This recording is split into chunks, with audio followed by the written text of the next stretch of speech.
మనము ఇప్పుడు అంత్య దినములలో ఉన్నాము. చూస్తున్నాం, దేశాలు బాంబులతో దాడి చేసుకుంటున్నాయి, యుద్ధాలు జరుగుతూ ఉన్నాయి. ఇప్పటికే భయంకరమైనటువంటి దినాలలోనికి వచ్చేసాం మనము. ప్రభువు రాకడకు సూచనలు ఇవన్నీ కనబడుతున్నాయి మనకి. యేసు ప్రభు చెప్పాడు కదా, ముందుగానే చెప్పాడు ఆయన. మత్తయి సువార్త 24వ అధ్యాయంలో చెప్తున్నాడు ఆయన. దాంట్లో అందులో చెప్పిన మాట, ఒక గొప్ప అద్భుతమైన మాట ఏంటంటే, ఎవడను మిమ్మల్ని మోసపరచకుండా చూసుకున్నాడని చెప్పాడు ఆయన. తరువాత 24వ వచనంలో అంటాడు, అబద్ధపు క్రీస్తులను అబద్ధపు ప్రవక్తలు వచ్చి సాధ్యమైతే ఏర్పరచబడిన వారిని సహితముగా మోసపరచుటకై గొప్ప సూచక క్రియలను అద్భుతములను చేయుదురు. వాస్తవమే, అద్భుతాలు చేస్తారు, మోసగిస్తారు. సంఘమును, ఏర్పరచబడిన సంఘమును, ఆ సేవకుడు ఎన్నో కన్నీరు కార్చి ఎన్నో విధాలుగా వారి కొరకు ప్రార్థనలు చేసి వారు బాగుండాలా, క్షేమంగా ఉండాలా, దేవుని తెలుసుకోవాలా, దేవుని ద్వారా వారు ఆశీర్వదించబడాలా, రక్షణ పొందాలా, దేవుని రాజ్యములకు వారసులై ఉండాలని వారు ఎన్నో విధాలుగా సమయమనక ప్రయాసపడి ప్రార్థన చేస్తూ ఆయా సమయాలు కలుసుకుంటూ తన సంఘమును ఆసక్తిగా కాసుకుంటూ ఉన్న సందర్భంలో అద్భుతమైన రీతిలో కొంతమంది వచ్చి ఏం చేస్తారయ్యానంటే, ఏర్పరచబడినటువంటి సంఘమును మోసగించడానికి వారు అద్భుతమైన క్రియలు చేస్తారు, ఆశ్చర్య కార్యాలు చేస్తారు. వాళ్ళ గురించి ప్రభు చెప్తున్నా ముందుగా తెలియచేశాడు ఆయన. మనకు తెలిసిన విషయం, ఎవరు మోసగిస్తారా వీళ్ళంటే ఏర్పరచబడిన వారిని మాత్రమే మోసగిస్తారు వీళ్ళు. వాళ్ళు కష్టపడి ప్రార్థన చేసి దేవుని చిత్త ప్రకారము వాళ్ళు ఆ పనులు జరిగించిన వాళ్ళు, దేవుని చిత్తానికి లోబడిన వాళ్ళు, వాత వేయబడిన మనస్సాక్షి గలవారై దేవునికి దూరమైనటువంటి జీవితాన్ని జీవిస్తూ క్రీస్తు వేషం వేసుకొని, అపోస్తల వేషం వేసుకొని, చావుకుల్లాగా, పాస్టర్స్ లాగా వేషాలు వేసుకొని ఏర్పరచబడినటువంటి సంఘాన్ని మోసగిస్తారు. వాళ్ళు సొంతగా పరిచర్య చేసి, వాళ్ళు సొంతగా సంఘాన్ని కట్టి, వాళ్ళు సొంతగా ఒక సంఘముగా ఏర్పరచుకొని వాళ్ళు నిలకడమైనటువంటి జీవితాన్ని, నిలకడమైనటువంటి సంఘాన్ని, నిలకడమైనటువంటి ఆ ప్రార్థన కూడికలు జరిపించే వాళ్ళు కాదు. వాళ్ళు ఎవరయ్యారంటే సంఘమును స్థాపించలేరు, సంఘమును బలపరుచుకోలేరు, ఆయా ప్రాంతాలకు వెళ్ళి సువార్త చెప్పుకొని సంఘాన్ని స్థాపించుకునేటువంటి అవకాశం వాళ్ళు కలిగించుకోలేదు.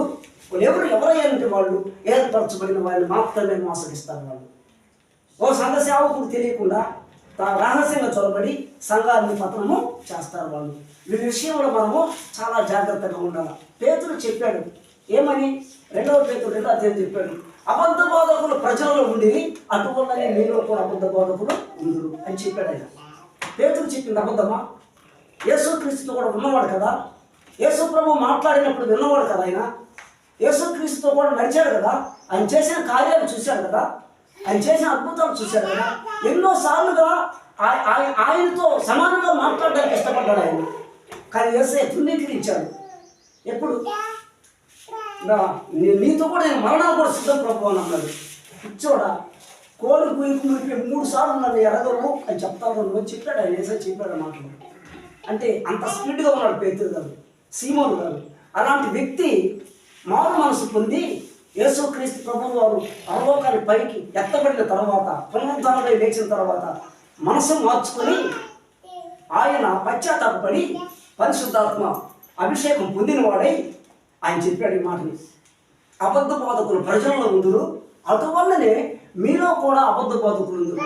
వీరు తమ మనుగైన ప్రభువును కూడా విసర్జించచ్చు, తమకు తామే నాశనమును కలుగు చేసుకునొచ్చు. అర్థమైందా? రహస్యముగా భిన్నాభిప్రాయాలను బోధించుదురు. భిన్నాభిప్రాయాలు బోధిస్తారు వాళ్ళు.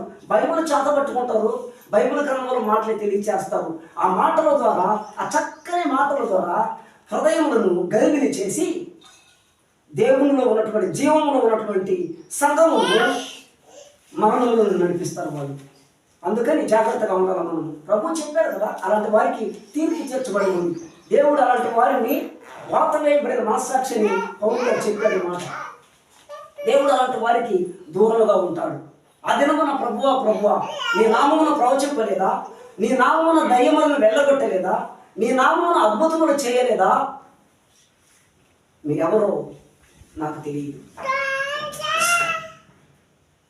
మీరెవరో నాకు తెలియదు. అక్రమము చేయవారులారా నా ఎదురు పోండి, అక్రమం చేయవారులారా. ప్రభు అయినటువంటి మాట. కాబట్టి మనందరం కూడా ఎక్కడున్నామంటే అంత్య దినాల్లో ఉన్నాం. మనందరం కూడా ఎక్కడున్నామయ్యానంటే రాకడ సమీపమై ఉన్నది. ప్రభువు రాకడ సమీపమైంది కాబట్టి సూచనలు వస్తున్నాయి. అయితే ఈరోజు మనం నేర్చుకోవాల్సినటువంటి పాఠం, అద్భుతమైన పాఠం నేర్చుకోబోతున్నాం. అలా అద్భుతమైనటువంటి మాటలు మనం వినబోతున్నాం. మన ప్రభువు మాటలు పరిశుద్ధ గ్రంథంలో వ్రాయబడినటువంటి ప్రతి మాట కూడా చాలా చాలా అద్భుతంగా ఉంటుంది ప్రియులారా. చాలా చాలా అద్భుతంగా ఉంటుంది. పాఠం చాలా అద్భుతంగా ఉంటాయి. చూద్దాం వాక్యములు. కొలస్సీలకు రాసిన పత్రిక అపోస్తలుడైన పౌలు గారు అద్భుతమైన మాటలు రాశారు దీనిలో. చూద్దాం. కొలస్సీ పత్రిక చాలా విలువైన పత్రిక. ఎఫ్ఎస్సి పత్రిక కూడా చాలా విలువ, మంచి మాటలు ఉంటాయి. వినగలిగే మాటలు కాదు కానీ గ్రహించగలిగేటువంటి స్థితిలో ఉండాలి.